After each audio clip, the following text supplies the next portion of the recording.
일단 한의학에서 신진대사라는 표현을 네. 직접적으로 사용하지는 않고 오. 이제 유사한 의미로서 수승화강이라고 하는 표현이 있습니다.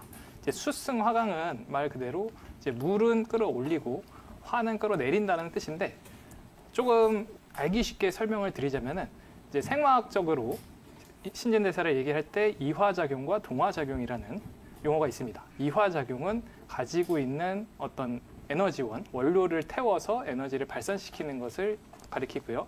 그리고 동화작용은 반대로 내가 먹은 음식물이나 영양분들을 통해서 내 몸을 구성하는 어떤 구조물들, 내지는 그런 연료로 쓸 수 있는 원료를 만드는 과정을 동화작용이라고 하게 됩니다.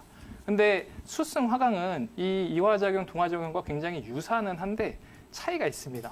어떤 차이냐면은 네. 사람 몸은 이화작용만 일어나지도 않고요. 동화작용만 일어나지도 않고 그 사이에 연결고리가 필요합니다. 즉 수승화강은 어떻게 보면 이화작용과 동화작용의 그 사이 연결고리를 표현한 것이다. 이렇게 받아들이는 게 적절할 것 같습니다. 즉 에너지를 우리가 이화작용을 통해서 만들어내는데 그 에너지 중에 일부를 결국 아까 서혁주 원장이 말씀하신 것처럼 소화기관이나 이런 데서 음식물을 흡수하는 데 또 사용을 해야 되고요. 네. 그리고 반대로 소화흡수를 통해서 흡입한 영양분들은 다시 또 에너지로 태울 수 있게끔 만들어 가야 됩니다. 그래서 그 고리를 잘 연결하게끔 표현하는 용어가 수승화강이다. 이렇게 말씀을 드릴 수 있습니다. 네. 신진대사에는 다양한 요인들이 영향을 미치게 됩니다. 한의학에서는 그것을 크게 세 가지로 구분을 하고 있는데요. 먼저 외인이라 그래서 외부 환경을 말하는 겁니다. 이제 외인에는 쉽게 얘기하면 기후 변화, 즉 이제 한자로는 풍한서습 조화라고 하는데요. 뭐 바람이 분다든가 춥다든가 덥다든가 아니면 너무 습하다든가 건조하다든가 아니면 이제 더운 걸 넘어서 아예 화기가 치미는 이런 것들을 이제 외인으로 보게 되고 이제 내인은 정신적인 자극을 얘기합니다. 그래서 7가지로 그것을 구분하고 있는데요. 노희, 사우, 비경공 이렇게 해서 노는 이제 화내는 거, 그 다음에 기쁜 거, 생각이 너무 많은 거, 근심하는 거, 그리고 슬픔, 뭐 두려움, 놀람 이런 것들이 이제 외인으로서 작용을 하게 됩니다. 그리고 네. 불내 외인이 있는데 불내 외인이라고 하는 것은 이제 그 외의 것들, 음식이라든지 아니면 과도한 노동 그리고 아니면 외부에서 상처가 났다든가 이런 외상이나 내지는 이제 성생활 과도 이런 것들이 이제 불내 외인에 포함된다 이렇게 말씀드릴 수 있겠습니다. 제가 조금 전에 이제 신진대사에 영향을 미치는 요인에 대해서 간단하게 말씀을 드렸는데요. 네. 결국에는 그 요인에 맞게 치료가 들어가는 것이 굉장히 중요합니다. 이제 예를 들어서 똑같이 몸이 굉장히 차고 살집이 많으신 비만이신 이제 환자분이 있다 그래도 그분이 이제 그렇게 몸이 차진 원인이 예를 들면은 이제 뭐 밤에 야간에만 일을 하신다든가 아니면 뭐 냉동창고 같은 굉장히 추운 환경에서 일을 하신다든가 이런 걸로부터 왔을 때는 뭐 김민호 원장이 말씀하신 것처럼 기본적으로 온리시키는 몸 내부를 따뜻하게 만드는 약에 더불어서 이제 체표까지 이제 손끝 발끝까지 혈액순환을 원활하게 만드는 그런 약재들이 같이 들어가야 되는데요. 근데 반대로 똑같이 몸이 차고 살집이 많으신데 이분이 그렇게 몸이 차진 원인이 스트레스로 인해서 생각이 너무 많고 너무 우울해가지고 네. 머리로만 피가 너무 혈액이 많이 쏠려 있는 상태라 몸통 및 팔다리 쪽으로는 혈액순환이 잘 안 되는 경우 이런 경우에는 똑같이 올약은 공통적으로 들어가야겠지만은 그보다는 이제 추가되는 약재들이 머리를 안정시키고 그리고 이제 기분을 더 좋게 만드는 이런 약재들이 필요하다고 볼 수 있습니다. 그래서 네. 이런 요인들에 따른 정확한 진단과 치료가 굉장히 중요하다고 말씀드릴 수 있겠습니다. 네.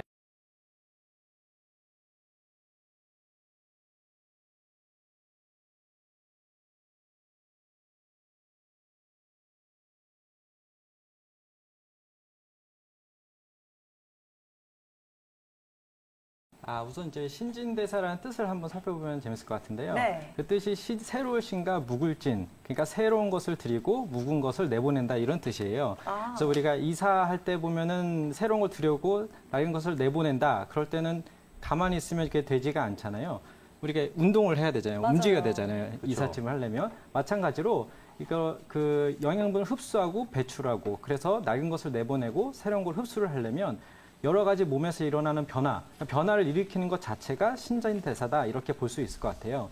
그래서 그 대표적으로 뭐 한 3가지를 드릴 수 있는데요. 하나는 아까 이제 갑상선 얘기를 하셨지만 그 내분비계라고 그래서 여러 가지 이제 갑상선을 포함해서 이자라든지 부신이라든지 뇌하수체라든지 그런 곳에서 나오는 이제 당뇨나 여러 가지 이제 그런 코티솔 같은 스트레스 호르몬이라든지 이런 걸 배출해서 몸의 변화를 일으키는 것. 그다음에 또 하나는 자율신경계, 교감신경과 부교감신경이라 해서 우리가 막 긴장하고 싸우거나 집중할 때 보면 동공도 확장하고 근육의 피도 늘어나고 이제 그 기관지도 확장되고 그런 교감신경과 그다음에 우리가 숙면과 이완하고 쉴 때 그래서 동공도 다 축소되고 위장 소화도 잘 되고 침샘도 분비가 잘 되고 이제 그렇게 역할하는 교감과 부교감 신경 그런 것들도 일제 몸의 변화를 일으키고 항상성을 유지시키기 때문에 일종의 그것도 신진대사라고 볼 수 있고요. 마지막으로 또 중요한 게 이 내분비계와 자율신경에 큰 문제 있는 사람들은 뭐 많지는 않지만은 이제 근육의 문제는 이제 모두 다 차이가 있기 때문에 근육을 키우는 것이 또 신진대사에 굉장히 중요합니다. 와. 그래서 이제 근육을 키우면 이 혈액순환이 혈액을 통해서 영양분과 노폐물이 다 이렇게 흐르거든요. 네. 근데 보시면은 그 근육이 키워놓고 강해져야지만 그게 펌프질 하면서 우리가 페트병을 꽉 잡으면 물이 뿜어져 나오듯이 혈관을 압박을 하고 이완을 시키고 그러면서 혈류의 흐름을 원활하게 만들기 때문에 이것이 또 중요한 신진대사의 요건이라고 볼 수 있겠습니다. 평소 네. 신진대사를 促진시키는 운동이요. 네. 네네. 어떻게 뭐 관리를 생활 하면 좋을까요? 습관이라든지 네네. 먹었을 때 좋을 음식 같은 게 혹시 없나요?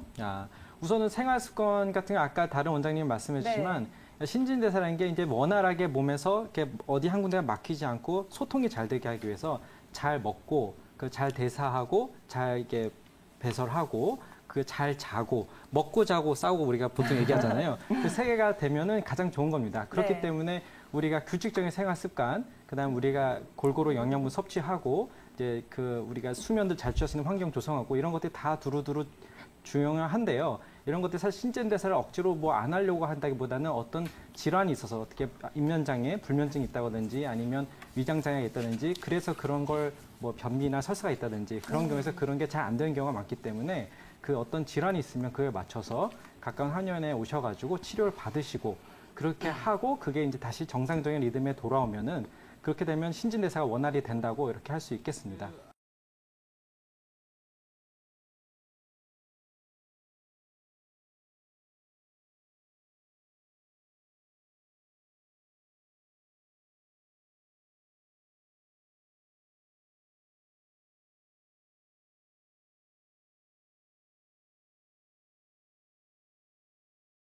사실 신진대사라고 하는 거는 결국은 에너지 소모의 관점입니다.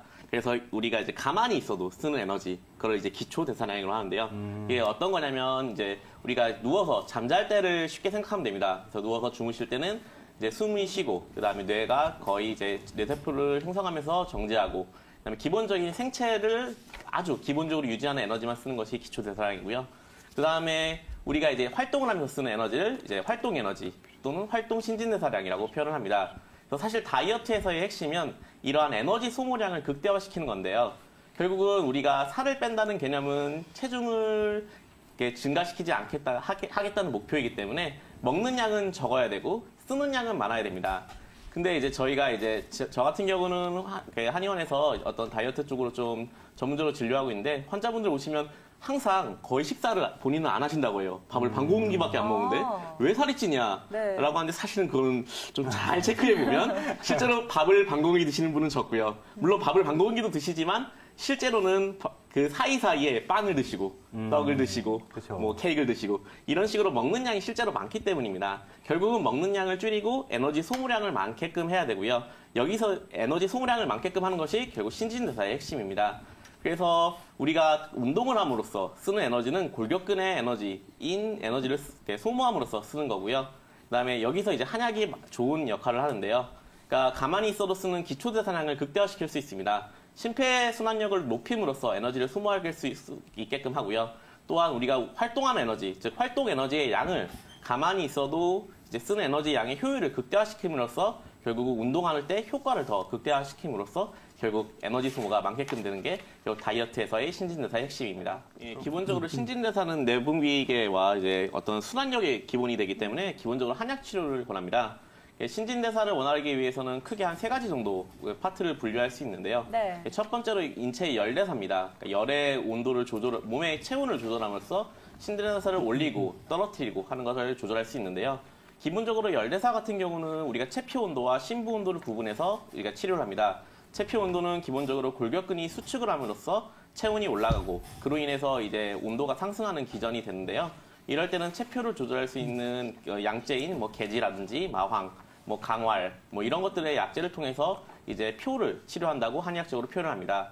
또한 심부 온도 같은 경우는 기본적으로 장기가 원활하게 활동할 수 있는 온도를 구성해 줘야 되는데요. 이럴 때는 기본적으로 안쪽의 내분비를 조절해야 됩니다. 그래서 앞서 서혁지 원장님께서 말씀하셨던 뭐 갑상선 기능을 조절하는 계열로 이제 뭐 환기라든지, 그다음에 이제 심폐순환력을 올리는 뭐 마왕이라든지, 그리고 이제 내분비계 쪽에서 부신 쪽을 건들 수 있는 이제 뭐 성호르몬 같은 경우는 이제 많이 알려진 뭐 공진단에 들어가는 사양이라든지, 그다음에 음양과 뭐 이런 것들이 되고요. 그다음에 내분비계에서도 심부 온도를 끌어올릴 수 있는 부신 쪽에 이제 온열 온도를 조절할 수 있는 이제 한의학적으로는 이제 온리약이라고 표현하는 건강이나 부자 같은 약재가 이용이 됩니다. 이런 것 이외에도 침 치료도 가능한데요. 침 치료 같은 경우는 전신의 순환력을 올려서 치료를 기본적으로 해서 뭐 폐경이라든지 이런 것들을 이렇게 심폐순환력을 끌어올릴 수 있는 이제 경락을 이용해서 치료를 하고 뭐 뜸이라든지 이런 치료도 간간히 쓰이고 있습니다. 네, 안녕.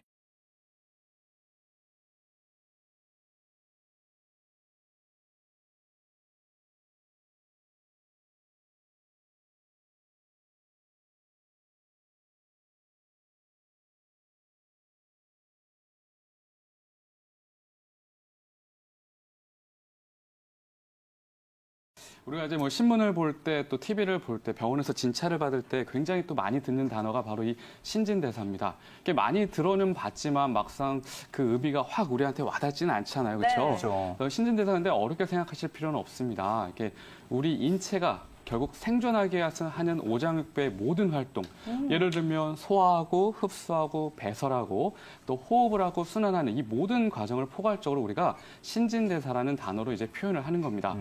그래서 우리가 신진대사가 잘 된다. 네. 그 말은 결국에는 잘 먹고 잘 싸고 잘 자고 있다는 뜻이 된다고 보시면 될 것 같습니다.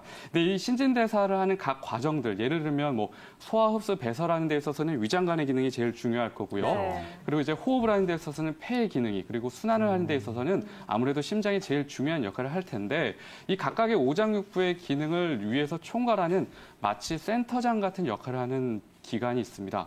무게가 불과 20g도 채 되지 않는 아주 작은 오. 기관인데요. 네. 그게 바로 목에 있는 바로 갑상선입니다. 아. 이 갑상선에서는 이제 갑상선 호르몬을 생성 분비를 하게 되는데, 네. 이 갑상선 호르몬의 분비량이 많아지게 되면 신진대사는 굉장히 빠르게 이루어집니다. 반대로 갑상선 호르몬이 부족하게 되면 신진대사 속도는 굉장히 느려지게 되고요. 그래서 정상 기준치보다 항상 많은 양의 갑상선 호르몬이 만들어지는 병을 우리가 갑상선 기능 항진증이라고 하는데, 이때는 대사 속도가 굉장히 빠르기 때문에 환자분은 식욕을 굉장히 왕성하게 느끼게 됩니다. 하지만 이에 비해서 에너지 소모가 워낙 많아서 체중은 감소하게 되고요. 미처 먹은 음식이 소화 흡수가 되기 전에 다 배설이 되기 때문에 환자분은 물음변이나 설사를 보는 경우가 많습니다. 심장 박동도 굉장히 빠르다고 네. 이제 느끼게 되고요. 또 이제 그리고 이제 반대적으로 갑상선 호르몬이 분비량이 적은 경우가 이제 바로 기능 저하증인데, 네. 이때는 식욕도 떨어지고 체중이 오히려 증가하는 이런 경우를 볼 수가 있고요. 이 옆에서 이 갑상선 기능을 도와주는 역할을 하는 게 이제 자율신경입니다. 이 자율신경의 감정, 스트레스와도 굉장히 밀접한데, 그래서 우리가 스트레스가 신진대사에 또 중요한 영향을 미친다고 보는 겁니다. 그런가요? 일단 우리가 신진대사를 얘기할 때는 거의 대부분 빠르다, 느리다 이렇게 속도의 얘기를 많이 합니다. 그렇죠? 신진대사를 빠르게 해야 되는 경우는 신진대사가 느리게 일어나지고 있는 환자일 거고요. 아. 그 바로 대표적인 질환이 바로 비만 다이어트가 되겠죠. 네. 그래서 앞서서 이제 말씀하신 것처럼 이 다이어트를 할 때는 에너지 소모량을 높여서 기초대사량을 늘려줘야지만 그 쌓여있는 지방을 연소시킬 수가 있기 때문에, 이때는 다이어트 한약을 먹을 때도 바로 에너지 소모량을 높여주는, 신진대사를 늘려주는 한약을 먹으면서 치료를 하는 거고요. 네. 또 이때 같이 하는 보통 이제 단전 왕뜸이라든가 네메시스 고주파 같은 신부 온열요법도 결국 체온을 높임으로 해서 신진대사를 보다 빠르게 유도해주는 치료라고 볼 수가 있고요. 거꾸로 근데 신진대사를 느리게 해야 되는 경우도 있습니다. 아. 그게 바로 불면증을 치료할 때입니다. 우리가 신진대사를 느리게 한다는 뜻은 결국은 에너지를 아끼라는 뜻인데, 아껴야 되는 가장 중요한 때가 바로 휴식을 취할 때죠. 최고의 휴식이 결국은 잠이거든요. 네. 근데 이제 불면증 환자분들은 분들이 이 잠을 들지 못하기 때문에 이때는 오히려 대사 활동을 느리게 해주는 치료가 필요한 겁니다. 그래서 우리가 이제 한방 신경 안정제로 널리 알려진 청심환을 이 불면증에 복용하는 경우가 바로 이 경우에 해당한다고 보실 수가 있고요. 그렇군요. 또 결국 신진대사가 빠르고 느리게 네. 잘 조절이 되기 위해서는 우리 오장육부가 쉽게 말해서 깨끗하게 잘 청소가 되어 있어야 됩니다.